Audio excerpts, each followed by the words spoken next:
wonder why I'm here. I'm in Wandsworth. I go to St Thomas a Becket Church on West Hill in Wandsworth. I'm also coordinator of the local Friends of the Earth group, so I have feet in different camps. And I've been a very passionate environmentalist, I suppose, although not as active, I realise, as some of you, for many years. My background's architecture. I was an architect practicing in commercial practice for many years, and I gradually came to a feeling that, you know, the environment was precious, etc., etc. And then when Laudato Si came out, which I think is, what is it, 6 years ago now? Quite a while. Yeah. I was really encouraged. No, it was more than that. I thought it was absolutely amazing and fantastic, because for me, it put the church behind a lot of things that I had feelings about anyway before. Now, I'm going to say straight away, if this seems to be grandma teaching grandma to suck eggs, I do apologize. I prepared this talk, and also it, in preparation of it, it made me try and go into things, you know, to clarify my own ideas, because I realized they weren't that clear quite often. So if some of this is old ground to you, Laudato Si activists, then I do apologize. But then maybe sometimes it's quite nice to go over some old ground just to kind of reinforce it in our own minds. I'm going to try to talk for about 20 minutes, but I know I'll run over, but I will definitely stop before a half an hour is up, if that's all right, John. I don't know whether that's too much. Yeah. It's just that once you start to put together slides, it seems to grow. So I'll crack on. As we all know, as you will definitely know, Laudato Si, I think, refers and starts with St. Francis' Canticle, Brother, Sun, and Sister Moon.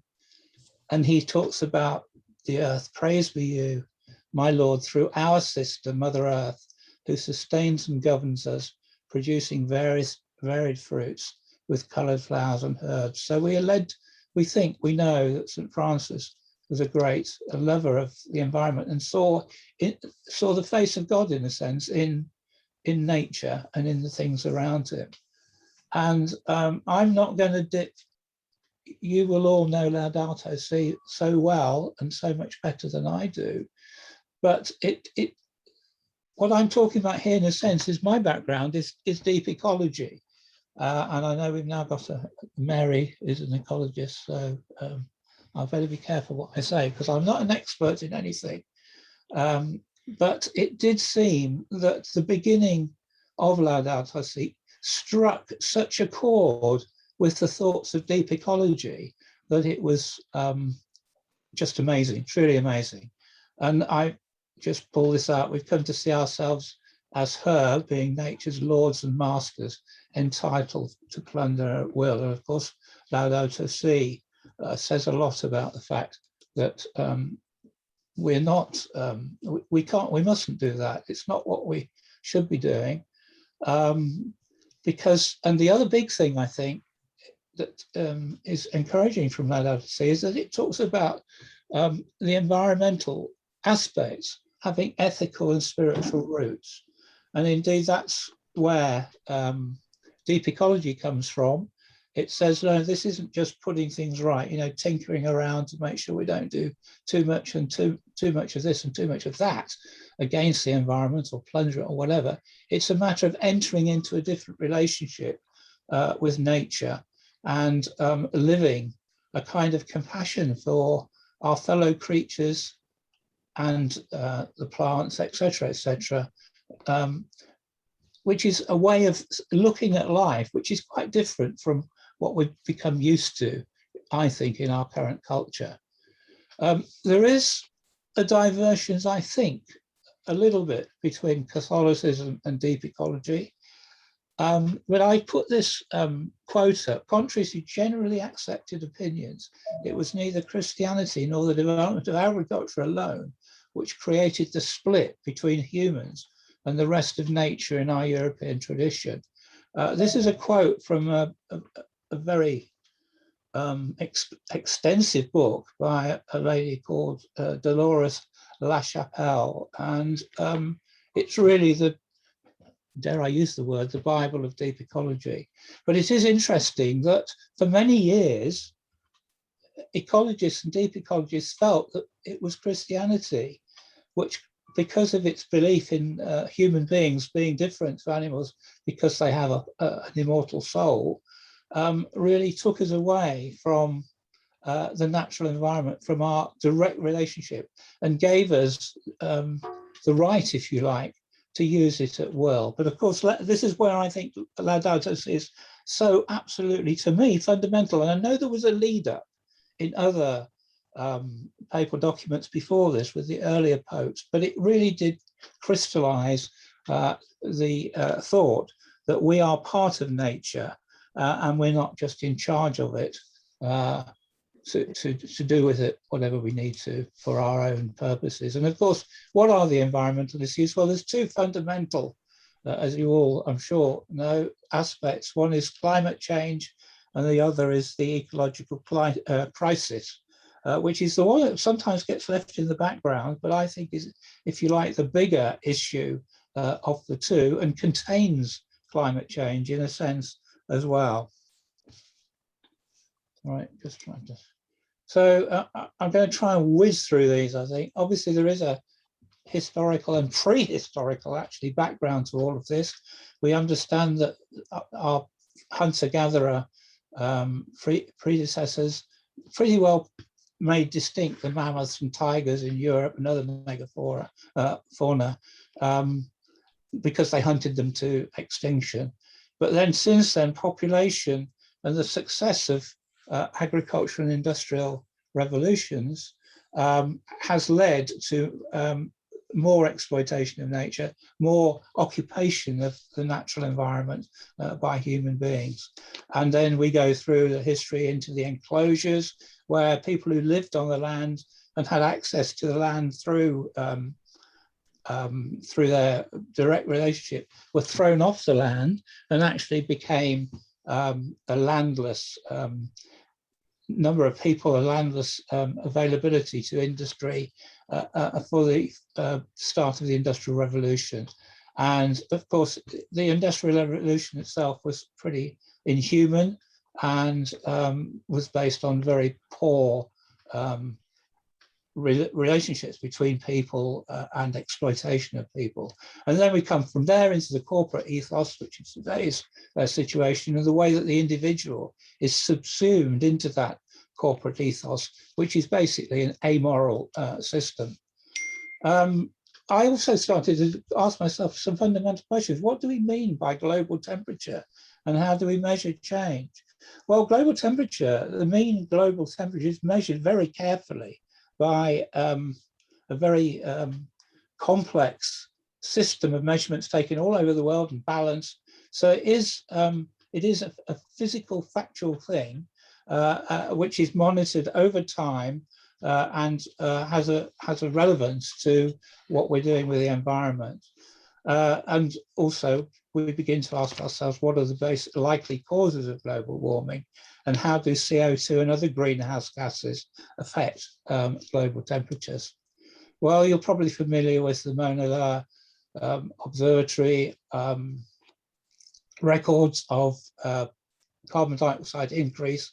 This is from 1960 through to now, which has always been seen as evidence of the fact that carbon dioxide is increasing deeply in the atmosphere, going up by the year by quite huge amounts.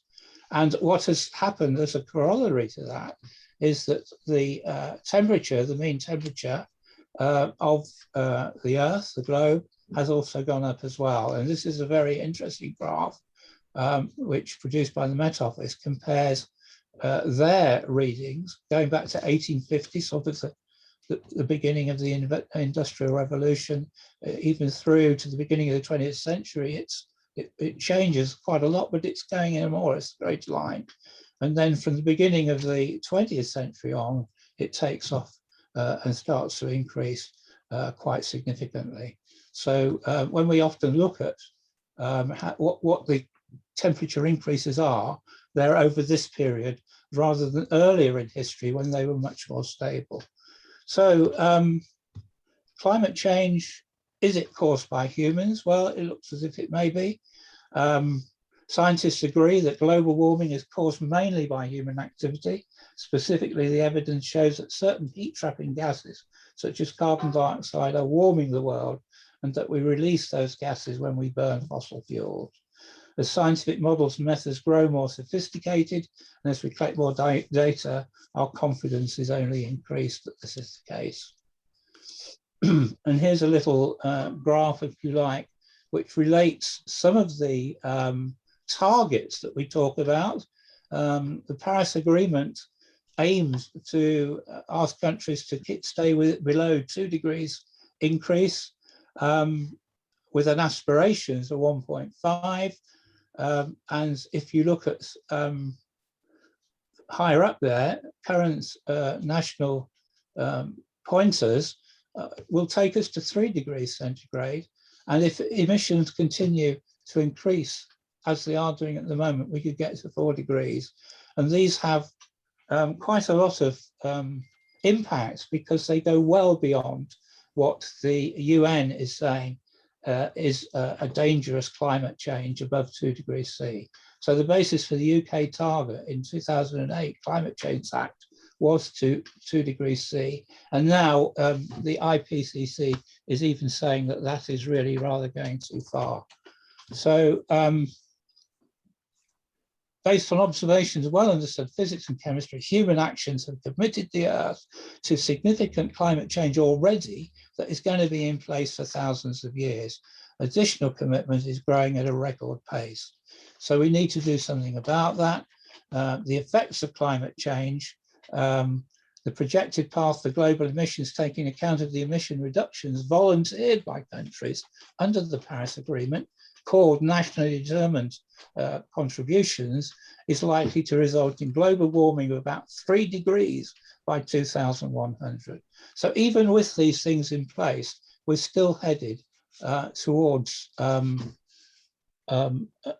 dangerous levels of CO2 in the atmosphere and dangerous rises in the climate, the global average climate. And here's a little graph that shows some of those possible scenarios. So if you look at on the left, the gigatons of CO2 in annual emissions from the whole of the world. If there's no climate policies, we're going right up there into 4.1 to 4.8 degrees centigrade by 2100. And if you look at the Paris pledges, even they don't get us down to net zero. But there are paths there which would hopefully, if we try to get to net zero, would help us not have those increases precipitating the dangerous effects that they do.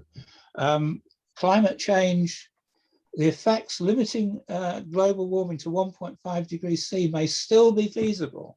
In the next decade, urgent, ambitious, and concerted action is required across all countries and sectors to deliver rapid emissions reductions, as well as the removal of some greenhouse gas from the atmosphere. Now, these quotes are taken from a very interesting and succinct Royal Society report, which also then derives from the IPCC report, the recent one published. I thought you might like to just see how those greenhouse gas emissions are put together by various economic sectors.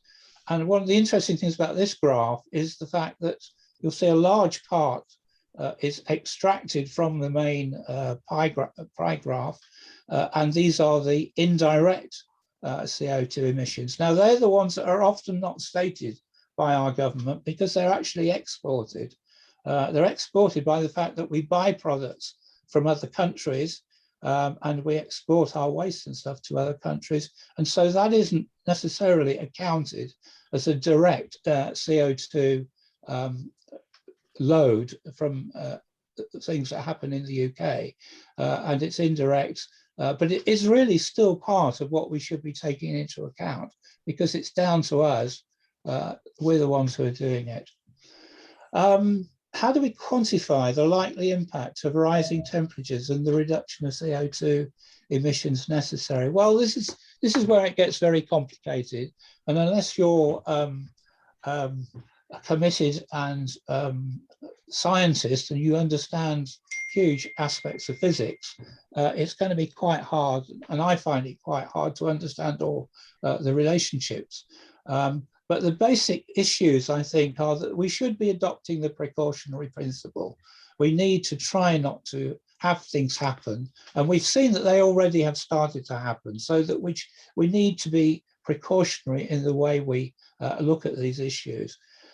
Establishing the extent of emissions needed to be cut is tricky, and it's a very complex set of equations. And if you read the IPCC reports, you'll see just how complicated it is and how much a matter of statistics it is.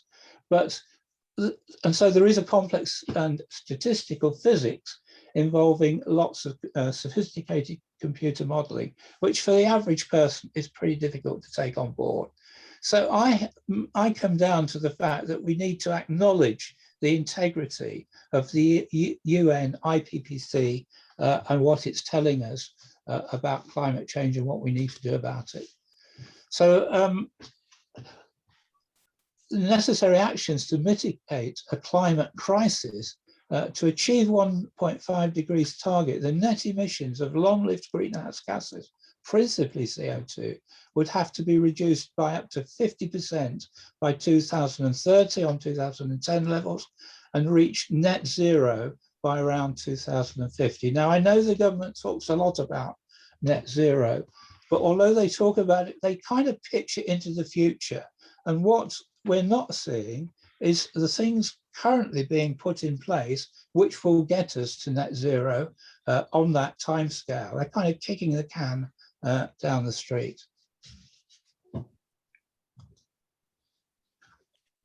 So we have to think then, well, okay, government might be not doing what we hope it to do. What can the individual do? What power do we have? Well, we can do what we can ourselves. We can basically use less energy and cut back consumption and waste, which is what I'm sure a lot of us try to do anyway. And that will have impacts on urban development and the home, and it goes out into travel and industry and agriculture, which provides the food we put on our tables. So if you remember all those, what the IPCC was saying is all sectors we have to try and cut back the CO2 produced in each of those sectors. It's not just doing one bit here and one bit there and thinking, oh great, we've done it all. It's going to have to be huge and across the board. So what's the second thing? I say protest. I'm very strong on this. I'm a great supporter of Extinction Rebellion, who are the only people in a way who are bringing this constantly to the attention of people. Now, a lot of people say, well, they're just being disruptive, but at least they're keeping that message in the foreground. We should be exercising our civic responsibility through the way we vote and by lobbying our politicians. And we can exercise our consumer powers, as I said before, by what we buy and what we use is, if you like, an expression of our beliefs in environment. And we should also think about communicating with the media. All of this has come to head, I think, really, with two things. One is as I've said here, the recent IPCC report, and the other, which I haven't got on this slide, but we ought to be thinking about, is that we're rapidly approaching COP26, which will be in Glasgow in November. And frankly, I haven't noticed a great deal that the British government is doing in preparation for that. In fact, they're so tied up with COVID and replanning for the next election that I think the environment is getting left behind. And it's tragic. It's a real tragedy in my books. So we know there are the imminent threats, flooding and drought rather, and extinctions in the natural habitat.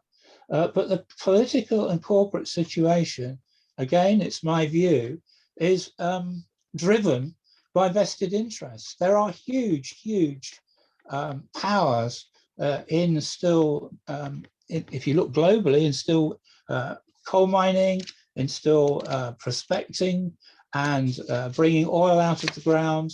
All of these things are going ahead because there's so much money involved. And these people who run these corporations also are often the people who are supporting the politicians. So we have a very difficult situation. In my books, we have a situation where politics is subservient to corporate activity. And this, to me, is the biggest stop, if you like, or the biggest thing which is going to stop us reaching our environmental targets. So that's, I think, to me, this is a very difficult situation, and why I think we're not really getting there. And which is why I say at the end, the lack of activity due to vested interest. Just going back to the net zero commitment, for this to happen, as the IPCC report said, we need rapid and unprecedented changes in energy, land use, urban development, transport, infrastructure, and industrial systems. These include reducing demand for energy, particularly through improvements in energy efficiency, but also through lifestyle changes. And it's these things, these messages, I think, don't emerge from what I call the environmental bubble. There are lots of people I talk to who are, who understand all of this, but there are also a huge number of people that they just don't, it just doesn't touch them. And that's why I think I said to John at an earlier stage, Laudato Si was fantastic, but you've got to show me how that has affected the majority of Catholics, because, and as John said, I'm a member of the Catenians. The vast majority of Catenians I meet are bored to tears with environmental issues and just don't want to listen. But I'd be interested to hear what you have to say about that. So emissions, and then there are emissions which are particularly difficult to reduce.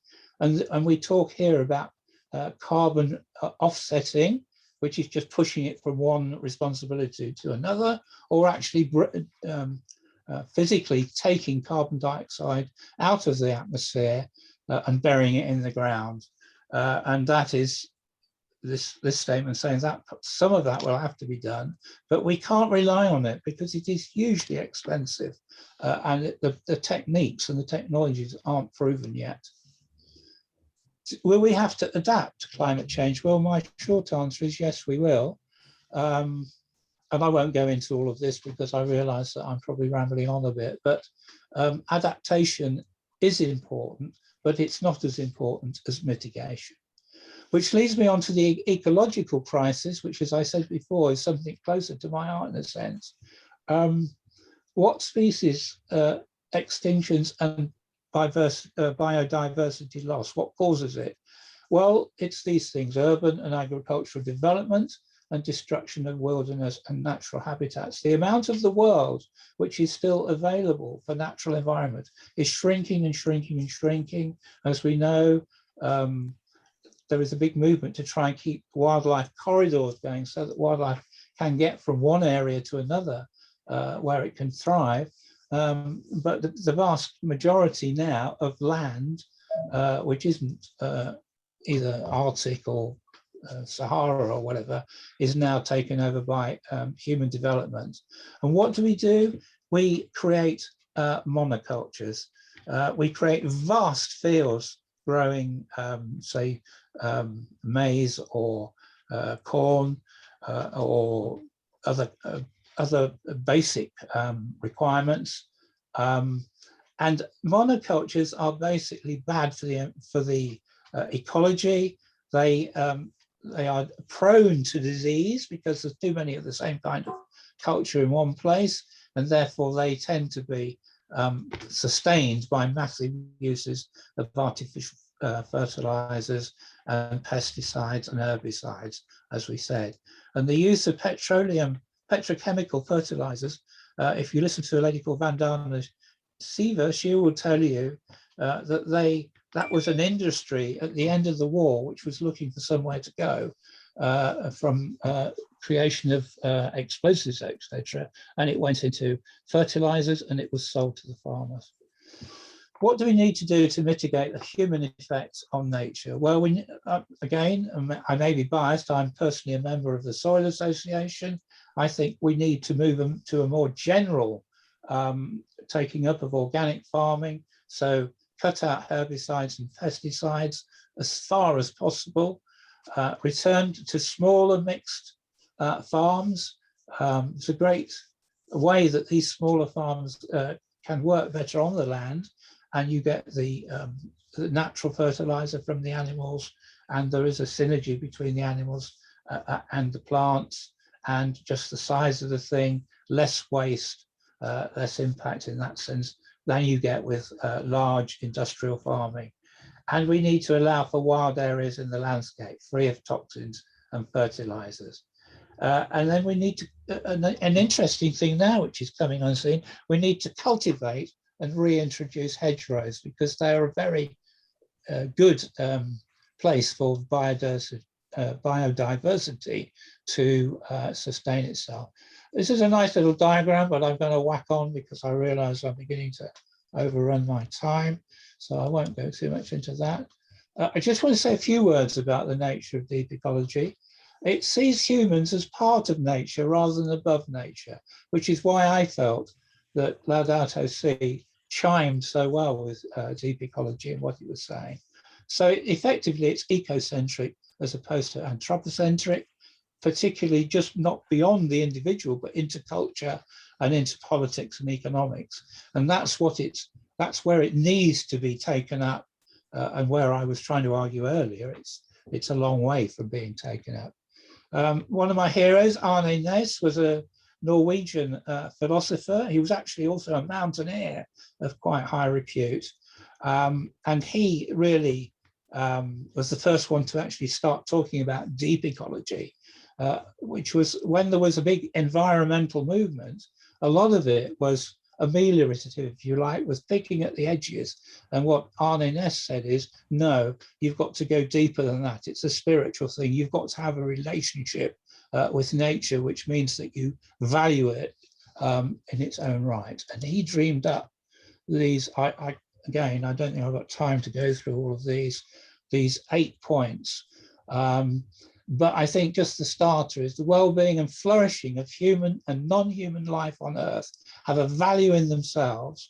These values are independent of the usefulness of the non-human world for human purposes. The other parts are equally interesting, but I'll have to, I think, leave those for now if I want to get to the end here. I just thought I'd show you this because although many deep ecologists are scientists and therefore they're not spiritual people, they don't often, well, quite a lot of scientists, as we know, are committed,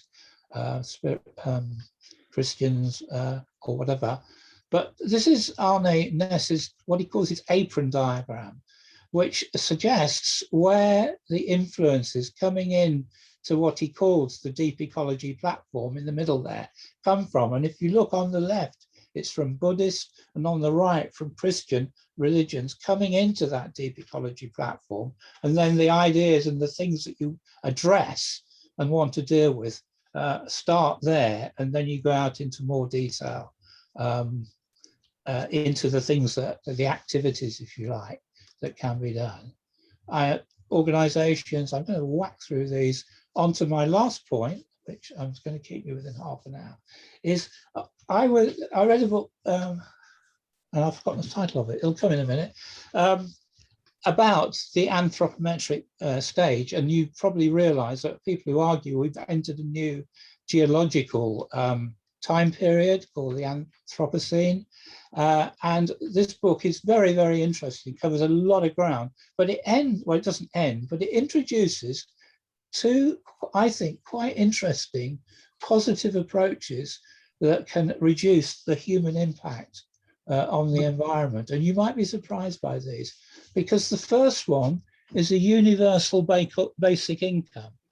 And they're arguing that everybody in the country, or hopefully ultimately everybody in the world, had sufficient income, which would be given to them by the state, if you like, to cover normal requirements of life, that would mean they would have more of a freedom to either not work at all or do what they wanted to do. Whereas at the moment, people, because they want to earn a living and because they want a certain level of wealth, have to often go into organizations which they don't actually subscribe to in terms of their ethics and what they're doing. So it would allow you to actually just do what you believe is right, or not do anything at all. And to be honest, as we go, as it says at the bottom there, the increasing discussion of UBI decreases dependency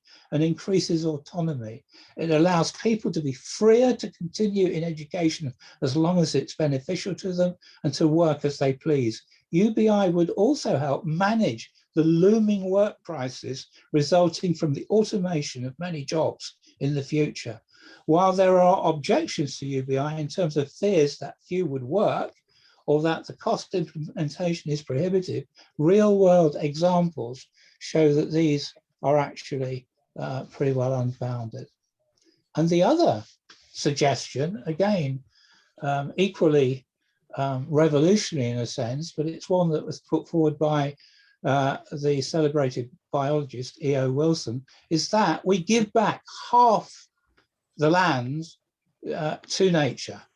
So it's the second suggestion for policies relates to the 5 to 10 million other species we share our home planet with, and the role that nature plays in sustaining human societies. So this is the rather simple but profound idea that we allocate half the Earth's surface primarily for the benefit of other species. And it goes on to say humans can have half of everything else, but everything else can have the other half. This seems a reasonable compromise, but the twist is the other half must include where most of life is. So we don't just give nature the rough, rubbish parts of the land. It has to have a stake also in the richer and the more prolific parts of land. I think we're thinking here particularly of rainforests and indeed developed areas of agriculture, etc. So I think, again, this is, you might think it's, I mean, often these things seem naive when they're first stated, but the more you think about this, the more it would be a hugely beneficial thing to try and bring about. And as you see at the bottom there, both these ideas are from a book called The Human Planet, and it's produced by Pelican Books. So I'm going to leave you with those two thoughts. I hope I haven't really bored you to tears, and I haven't said too many things that you already heard, but sometimes it's good to talk about these anyway. Thank you for your time. Thanks so much, Terry. That was really helpful, actually. I think it's really good to be reminded about Laudato Si, because those of us who've studied it, it's sometimes as they've actually read it, you know. And also the last section, I think that's really interesting. I think when you come in October, the other animators are going to be really interested in that last bit. So you might like to consider expanding that bit. Yeah. Okay. Oh, Rita, welcome. Now, any questions, folks? We've got about, I need about 5 minutes for announcements. So if we give you 10 minutes for questions for Terry.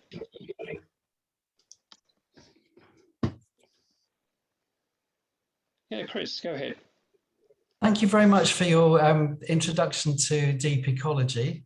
I was really struck by one phrase you used about people being bored with environmental issues. It certainly chimes with how my family kind of roll their eyes sometimes if I mention something at home.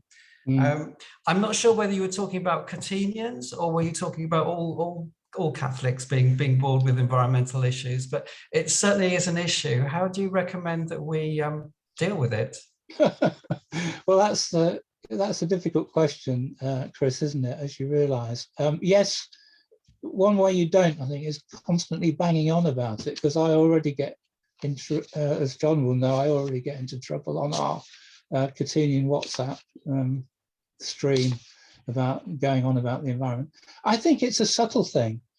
I mean, you know, there's this, well, you know, there's always this thing about demonstrating by example, which can be quite powerful. But I think it's also a deeply political issue. This is what I was trying to suggest, that it's, you know, unless we have leaders, well, for God's sake, unless we have leaders who have an interest, ultimately, it's not just what I was trying to tell you about Arnie, is saying it's not an interest, it's compassion. It's a basic compassion, a feeling for all the natural environment around you. I think it's been good with, I shouldn't say it's good with COVID, but COVID has reintroduced many people to nature because they found it, you know, it was something they could do. They didn't have to be with people, but that they could be in an open space. They could communicate with trees. And earlier today, I was listening to Gardener's Question Time, and they were talking about the noises that plants make if you really listen, you know. And there's this kind of relationship, which is actually, and some of the deep environmentalists talk about living more richly, because we're all searching for, you know, a kind of pleasure and richness in our lives, and we try and buy it, but actually it's probably there for free if we only could tune into it. And I think that is the way into it. But how on earth do you equate that with commerce and politics? They're in a different department, aren't they? They're, as I think, basically amoral. I mean, they don't, you know, they want to supply a product. If they're making something, they want to sell it, so they advertise it strongly, like cars and things. And people feel they need to have one to be a real person, you know. So we've got to get out of that loop, and I can't give you an answer to that. I worry about it. No, I mean, you have. I mean, living more richly is a fantastic phrase, actually. Where, I mean, it's. I'll take that as an answer if you don't mind. All right, good. Thank you. Thank you.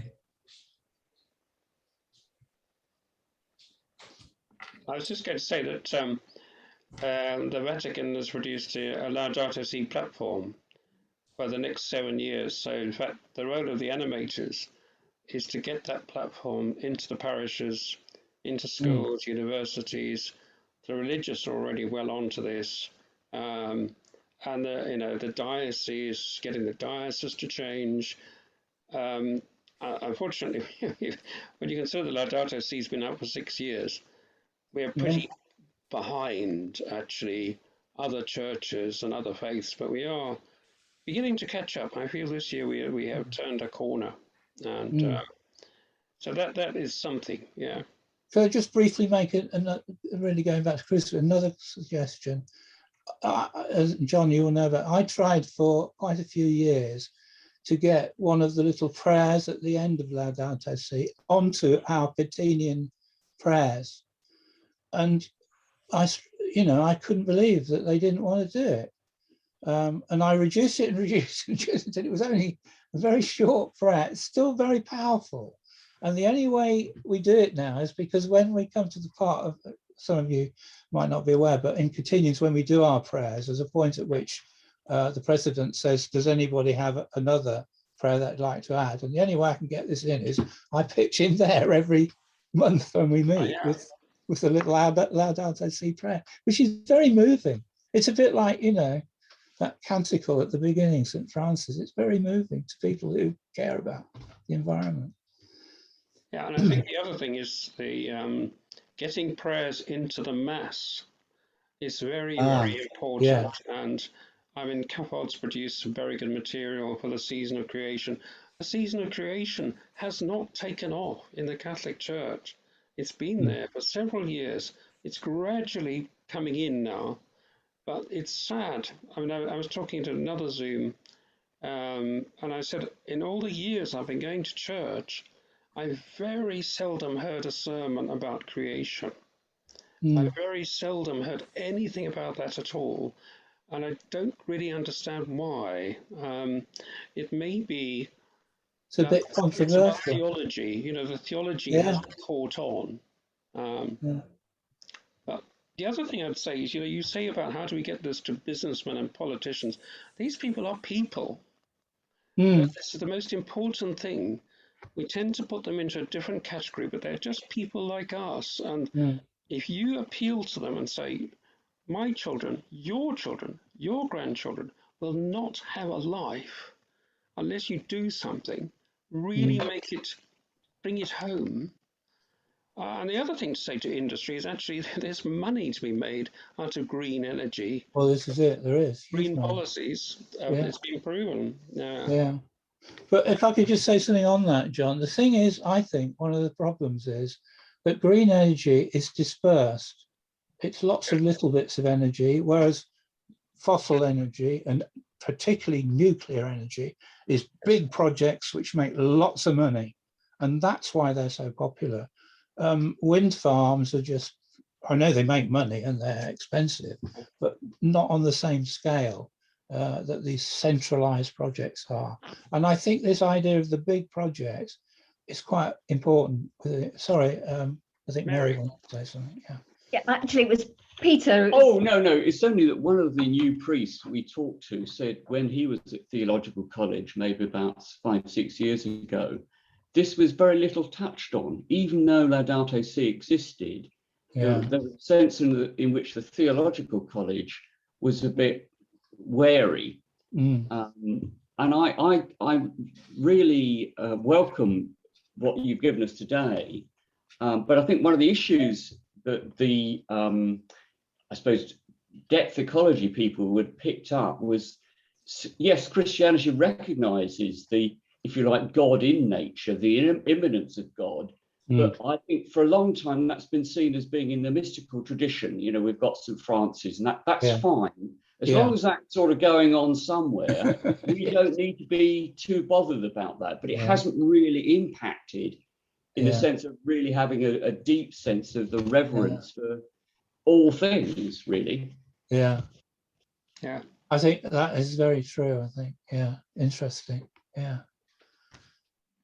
It's good that the evangelical part of the church has taken up, like Cafe, the Catholic faith exploration, has taken up the Laudato Si and made it more, even more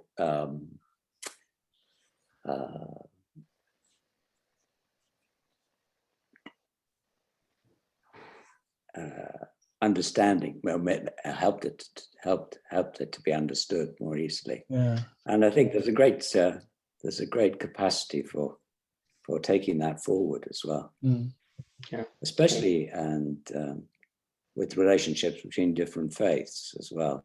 And that is built up as well, and is so rewarding, really, and hopeful. I think Rita gets the last word. Hopefully not. I think that, you know, the apostles started, there were 12 of them, and there are quite a few more around the table with us. I've just, you know, managed to have a creation service in the sort of desert where I live, in that respect, Kensington in London. And but it was a multi-faith, a sort of ecumenical service. And the Catholics didn't pick up that I was trying to say we must have climate groups in our churches, in our parishes. They didn't appear to pick up, so I have to keep on banging on the nail. But I think it's really up to us to do these little bits, because we can do the big stuff. I don't know, maybe some of you are in industry, in banking, in whatever, and you can make a difference. I can't, but I can keep on talking to people and trying to get them together because of that. And I always link climate to poverty and to people and to being friendly with each other, which is often, you know, we often talk about climate, but we don't really talk about the fact we've got to be friends with each other if we want to do something. Yeah, I agree. Well, thank you, Terry. I'm just going to give you a couple of announcements here. The Great Big Green Week is next week, and I know Croydon's doing loads of stuff, and I see nodding there from Mary, and which is great. On October the 1st, there are going to be prayers outside Westminster Cathedral for the climate crisis.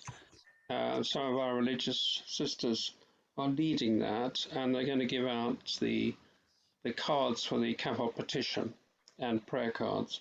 So that's October the 1st at 12 o'clock, before the 12:30 Mass, and they'll be there after the 12:30 Mass as well. So they'll be delighted to see you. So if you're free, do go along.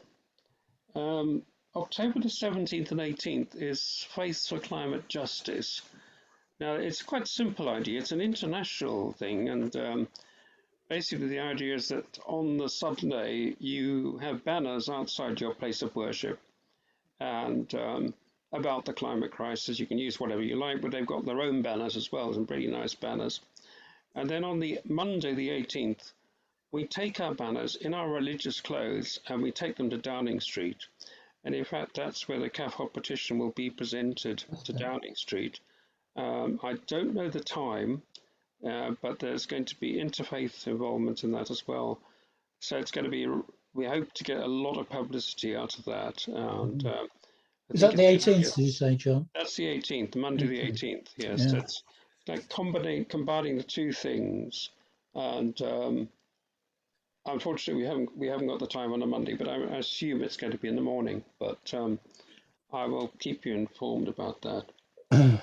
And then November the 1st, I've just heard about this yesterday, there's going to be a candlelit vigil at Westminster Cathedral, and then a walk to Farm Street Church, where you'll get a glass of wine as your reward.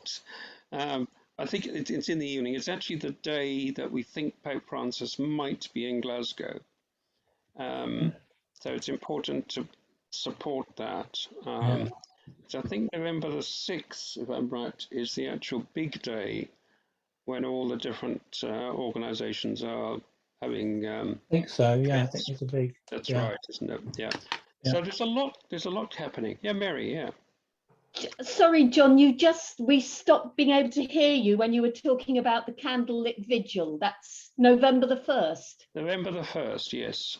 Is there a time for that? I haven't got a time, no. I think it's going to be early evening. It'll be dark quite early, I think. Yeah. I know the time. It's 5:30, after the 5:30 Mass. So I think it's going to be sort of 6:15, sort of gather on the piazza and then move off to Farm Street. It's like a mirror of the thing they did in August, and they went from Farm Street to the cathedral, and we had prayers in the cathedral, which was an achievement in itself. So, so November the 1st, but I'll keep you informed. I'll send you a email and keep you up to date on that. And I don't know if you want to say anything about a next meeting for this group. Anybody have any particular feeling about that? Is Friday evening good? Yeah. Seems to suit most people. So maybe if we would go for something in a month's time, perhaps I'll try and avoid these other events. So let's have a look at the diary quickly. I'm conscious there's a lot of stuff coming up, and I think people get a bit zoomed out, actually, to be honest. So try to avoid something like October the 29th. How does that grip you? I can do October 29th. I can do October 22. I think some of our folks are going to be in Glasgow, you know. So on the other hand, it's quite nice to support them. Shall I go for October 29? No, it doesn't work. We can change it. Nobody's shouting at me. Hang on, I've lost the Zoom. Where's the Zoom gone? I went to my calendar, now I've lost the Zoom. It's Richard Cursor. But while I'm doing that, Christopher, would you like to do the prayer for us? Oh. Thank Mary. Would you mind if I asked a question? Of course, Please. you go ahead.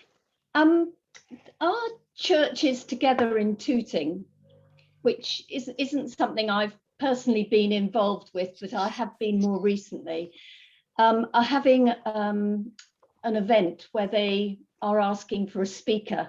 And funnily enough, I spoke to Sister Patricia, who has been supporting us as well as Addiscombe, and she's going to be away then. Yeah. But I'm, you know, your talk today has been absolutely fantastic, and I'm just wondering, are there speakers who are as great as that, who might be available to speak to What's the date, Mary? What's the date to it?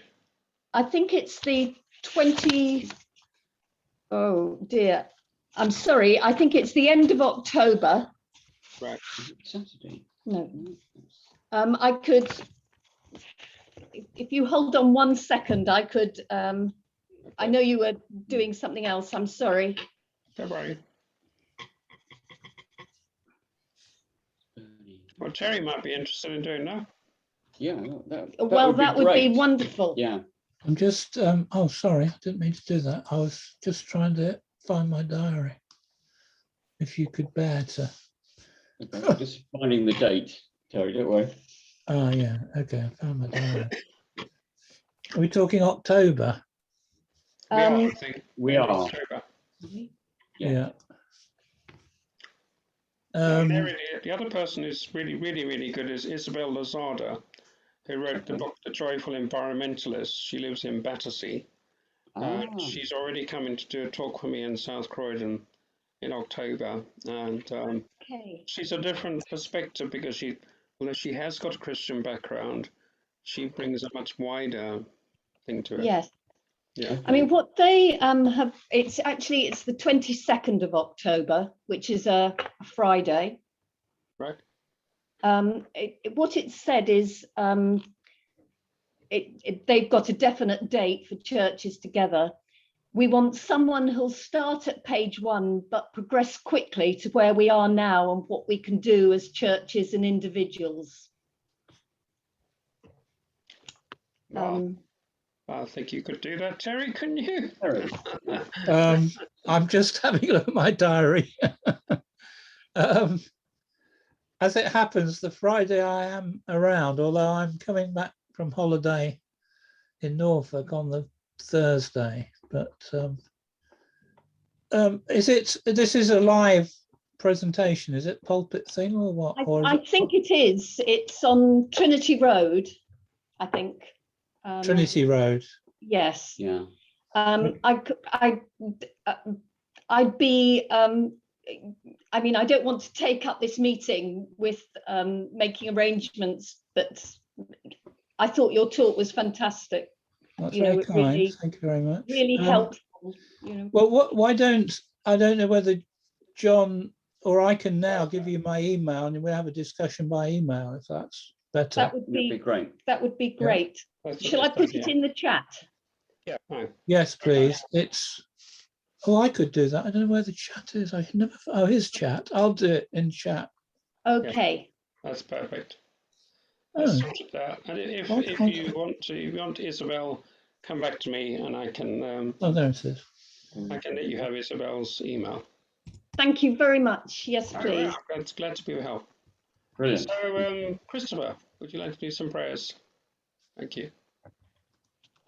Yes, this is, again, at the risk of repeating myself, we are having a celebration, a season of celebration mass on the 3rd of October at All Saints in Leiston in East Anglia.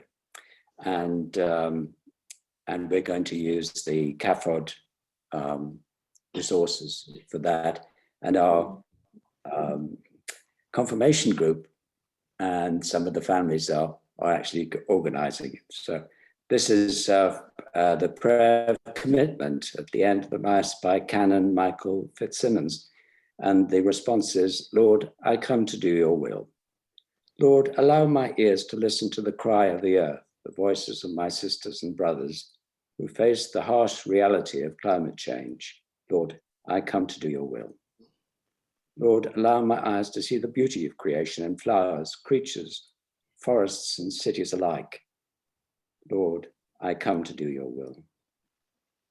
Lord, allow my voice to speak out for justice and ensure people living in poverty are heard. Lord, I come to do your will. Lord, allow my hands to care for the earth, to toil, to reap, to celebrate. Lord, I come to do your will. Lord, allow my feet to take the path less trod, to walk the extra mile, to take your message out to the world. Lord, I come to do your will. Amen. Amen. Amen. Thank you. Mm. Well, very interesting afternoon. Thank you all very much. Thank you. Thank you. Thank you very much. We'll see you all soon. And Rita, you had some really fantastic prayers at your service in Kensington. I presume you got a copy of that. Yeah, but you're muted.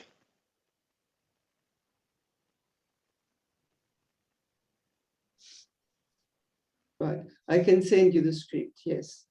That would be great, because I think we could use them at some of our meetings. Right, okay, I'll send them on.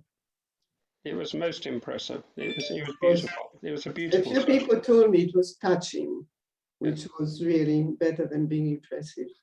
They said, the reader said they really felt it. They were absolutely splendid. It's so great to hear things spoken properly. Thank you all very much. Bye-bye. Thank you all. Thank you. Bye. Bye-bye. Bye-bye. Thank you. Thank you. Thanks for coming. Oops.